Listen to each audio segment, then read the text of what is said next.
কোনো কিছু আল্লাহর কাছে চাইতে হলে কিভাবে চাইতে হয়?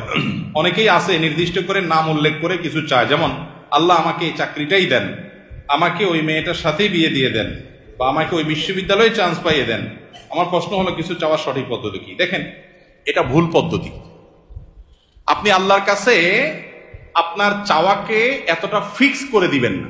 নবী করিম সাল্লাল্লাহু আলাইহি সাল্লাম দোয়া শিক্ষা দিয়েছেন সাহাবীদেরকে, আল্লাহুম্মা ইন্নী আসআলুকাল আফিয়াতা ফিদ দুনিয়া ওয়াল আখিরাহ। মানে কি? আল্লাহ আপনার কাছে দুনিয়া এবং আখিরাত উভয় জগতে কি চাই? শান্তি চাই। এখন শান্তি কি আল্লাহ লাখ টাকায় হবে, না 1000 টাকায় হবে, না 100 টাকায় হবে, না কোটি টাকায় হবে, না বিনা টাকায় হবে? সেটা আপনি জানেন। আমি কি চাই? শান্তি চাই, মনের প্রশান্তি চাই, মনের সুখ চাই।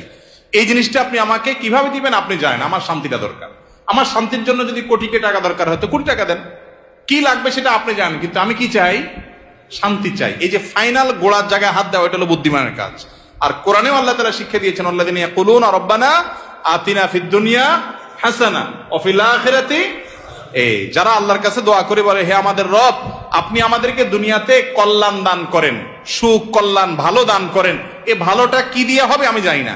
আমি কোনো মেয়েকে দেখে বা তার সম্পর্কে জেনে শুনে আমার মনে হয়েছে এই মেয়েটাকে আমার জীবন সঙ্গিনী করতে পারলে বোধহয় আমি সুখের সাগরে হাবুডুবু খেতে থাকবো, আমি বোধহয় সুখের আকাশে ভাসতে থাকবো এই মেয়েটার সাথে বিয়ে হইলে। বেশিরভাগ যুবক বয়সে শয়তান এ ধরনের পাগলামি মাথার মধ্যে চাপায়।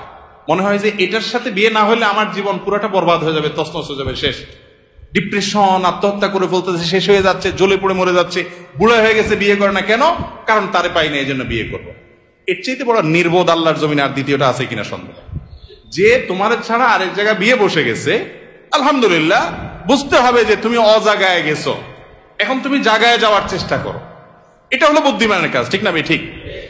এই জন্য আল্লাহর কাছে এই ধরনের দোয়া করবেন না। অনেকে বলে, আল্লাহ তুমি আমারে 40 লাখ টাকা দাও, আর কিছু চাবো না আল্লাহর কাছে, তোমার কাছে। গরিব মানুষ হিসাব করছে যে আমি লাখ 20 টাকা হলো গ্রামে সুন্দর করে একটা দালান কোঠা বাড়ি করব, বিল্ডিং বাড়ি করব, আর বাকি 1-2 লাখ টাকা দিয়ে একটা মোটরসাইকেল কিনবো, 10-20 লাখ টাকা দিয়ে একটা দোকানদারি করব, আমি বসে বসে খাবো। এরকম শর্টকাট হিসাব অনেক সময় আমরা করি না অনেকে।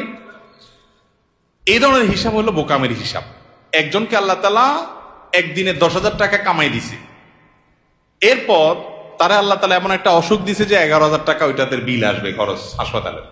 আরেকজনকে আল্লাহ তাআলা 2,000 টাকা কামাই দিছে, তার 500 টাকা খরচ আর 1500 টাকা পকেটে রয়ে গেছে। বরকত কোথায় হইলো? ওই 2,000 এর মধ্যে হইলো না? এই জন্য দোয়াটা সেরকম করতে হয়।